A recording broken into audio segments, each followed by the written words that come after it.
আজকে মাম্মামের হাত কেটে গেছে, সেজন্য গাছের নয়নতারা গাছের পাতার রস লাগিয়ে ওকে ব্যান্ডেজ করে দেওয়া হয়েছে।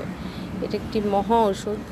যখনই কারো কেটে যাবে, এমনি ওষুধ না লাগিয়ে গাছের পাতার রস লাগালে সেটা খুব তাড়াতাড়ি সেরে যায়। সেই হাত নিয়েই আবার তিনি সাইকেল চালাচ্ছেন। আবার যদি পড়ে যান আবার তিনি চেঁচামেচি করবেন। এটা হচ্ছে তার স্বভাব। ভালোই সাইকেল চালানো শিখে গেছে। ব্যাকে আসতেও শিখে গেছিস? বাহ,